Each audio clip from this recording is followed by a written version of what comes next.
California has been talking about a housing crisis for, I don't know, 20 years, 30 years, and really done nothing about it. But I think they finally stumbled upon a solution that might seem to work, but I think the solution is worse than the problem. Before I get into that, this is Bill Gross. I am a real estate broker in Los Angeles, California. This is my weekly real estate update. I get together every week and put this out via email as well as record it onto YouTube. Before we get into the details of the topic today, let's go and look at the marketplace and make sure we understand where the real estate market is to understand potential solutions. In every economy, there's two sides. There's the demand and supply. Demand of buyers. In the real estate market, we can really track that with interest rates.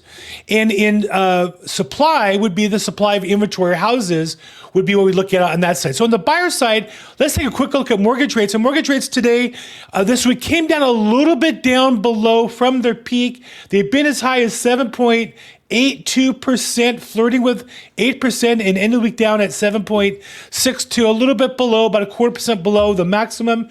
You can see we've been in the high sevens for a while now, for weeks, and we've been between 7 and 8 for the last few months. And so this is a period of time where we've really moved things up and are flirting with potentially much higher rates. This is the last few months. You can see it has gone up, though it came back a little bit. So right now, mortgage rates are still good for buyers. There's plenty of buyers, more buyers than we have houses. It may mean rates are going up. It may mean that they've peaked and are going down. There's no way to predict the future, but we know where we are right now. Now, on the seller side, on the inventory, would be how many houses available for sale. And the national inventory market has stayed slightly above the worst year, which was the pandemic year of 2021, but below all other recorded years.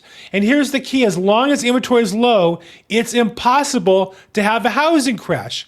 A housing crash needs more homes than buyers for prices to drop. And with so little inventory, we're going to see the market still, there's a lot of demand for housing today. There's no way that that's going to happen.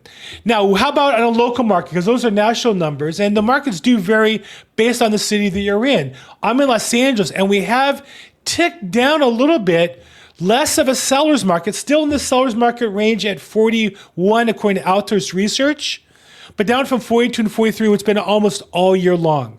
So is this the beginning of a trend? Is this just a softening? It's hard to say. Overall, though, one of the key factors I look at is price per square foot. Still staying at $825 to buy 1 square foot of housing in Los Angeles, and that number's been flat almost all year long. So the market has eased a little bit. There's still clearly a seller's market overall. Let's get into the news. So one key factor, sometimes the news points out something that's important. Here's an example. In Yahoo Finance, home buyers are putting down more money than ever despite difficult housing conditions. Well, what I'll tell you is nobody buys a house when they feel the housing conditions are difficult. People buy houses when they have extra money. And so what we're having is a bifurcated market where there are people who can afford housing and people can't. We're going to see that theme a little bit here today in a couple other places. But here's a case where more of the people who are buying houses are traded up with a little more equity. The average down payment went up to 11.3% as the initial down payment on a property.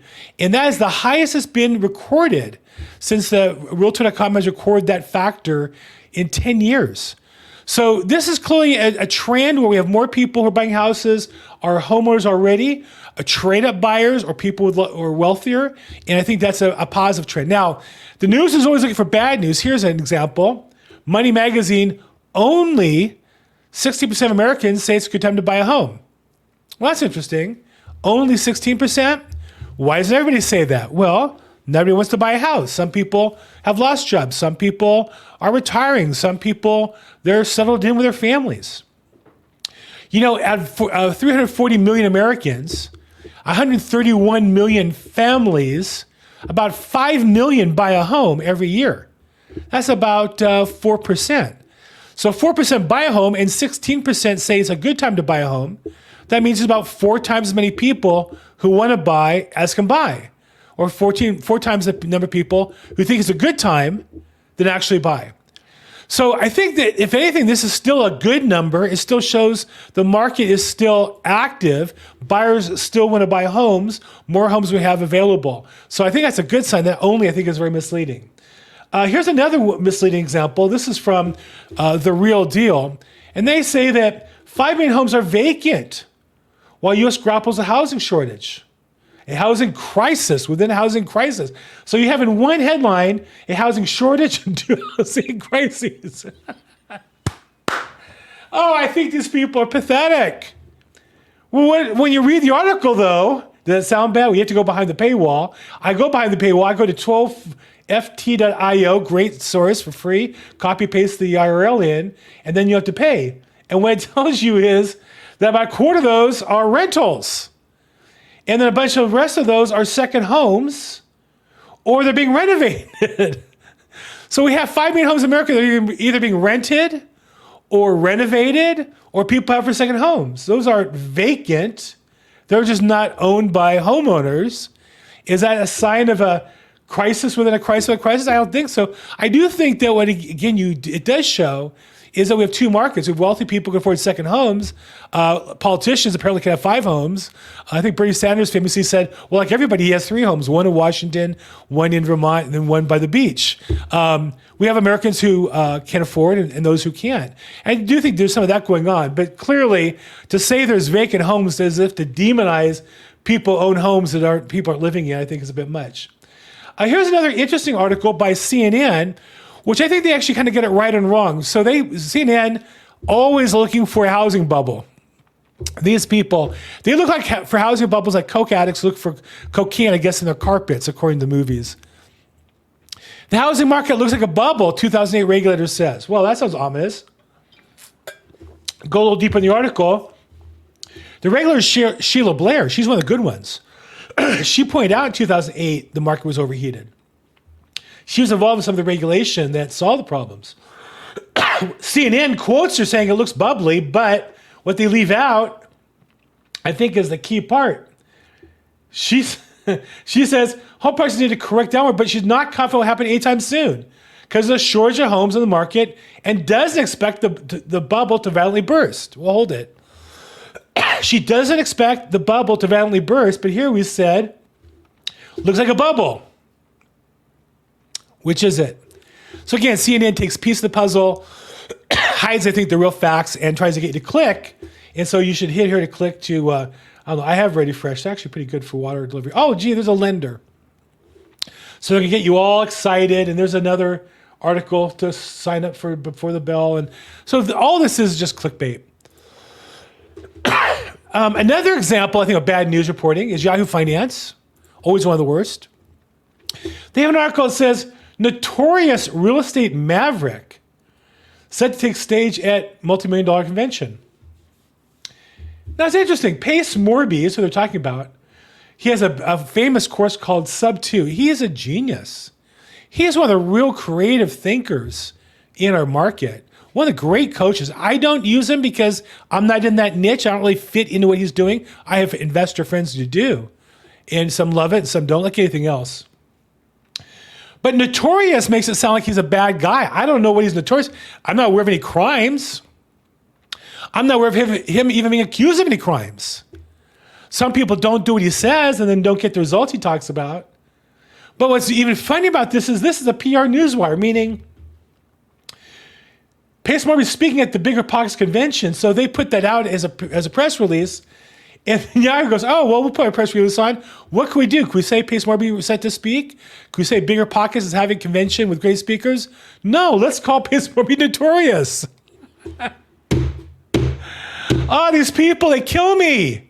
He's not notorious. He's a good guy. It's just funny how they go. Here's another one.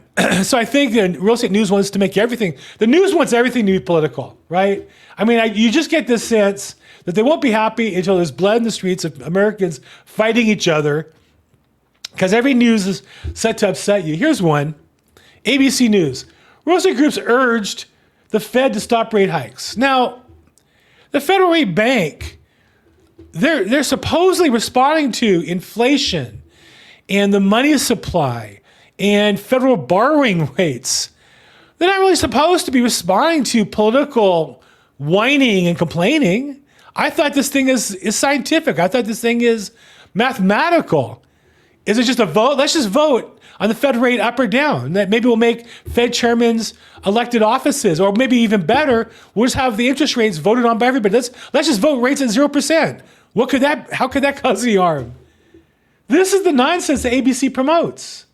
And they've got this news reporter saying, oh yeah, these political organizations, they want what the people want, which are lower rates. Of course we want lower rates. We want lower rates by the government stopping to spend so much money and borrowing so much money that it doesn't have. The worst article of the week, though, and this is a new entrant in this category, is The Real Deal. Now, again, they have a paywall. We're going to go behind the paywall. We're going to go to 12foot.io. It's 12ft.io. And there you get this article from The Real Deal this week that says, fewer residents leave, more out-of-staters move to California. Now think about that for a second. It sounds to me, I'm a Californian. Hey, great. Fewer residents are leaving. Huh. And more out-of-staters are moving to California. What they don't say is, if you parse this properly, fewer residents leave this year than last year, but still more than any state in the union by far are fleeing the state. And more out-of-staters moved to California than during the pandemic, but still way less than any other state. Don't take my word for it. Let's take a look at their article. It says right here, the state still lost 341,000 people, the largest outflow in the nation. California was worse than the next two worst states, New York and Illinois. In terms of outflow, the worst. We had 340,000 out, and next came New York, so we're almost as bad as New York and Illinois combined. Other states people want to move to have increases. We had 341,000 people leave. You think people moving to Texas is a big deal. They only had 46,000. I'm sorry, that's the wrong number. We took in 47,000. They took 668. That's a big number. Wow. Our arrival was 42,000. So we do get people coming in this state because we are a big state, but still dwarfed by these other states that have way more inflow. And take a look at this number. I found this fascinating. California's ability to draw new residents ranks last, 1.2% of our residents. So we only have that ratio of people coming in. Better than us are New York, 1.5, and Michigan, 1.6. So really the truth is California has fewer people moving in than anybody by far. We have more people leaving than anybody by far. And the headline, fewer residents leave, very misleading. More residents out of state move to California, more than what? More than the ones that did last year? But overall, California, our net housing situation improved because we chased out 341,000 people by making our state unattractive. That's 341,000 housed people we need less housing for. So if your solution to the housing problem, California politicians, is driving people out, you're doing a great job. So what should you do when you read the news? I think you have to be very, very careful. But more importantly, make a plan that fits for you and your situation. If you're planning on buying, make sure you're pre-approved and get a rate that's locked in and we can execute on to make sure you get the rate and take advantage if rates drop down. If you're looking to sell, let's get a plan together to sell your property. If you're moving to buy another one, give me a call, text, or email me. I'm at LAProbate on social media. And as always, make today your best day ever. Thanks so much.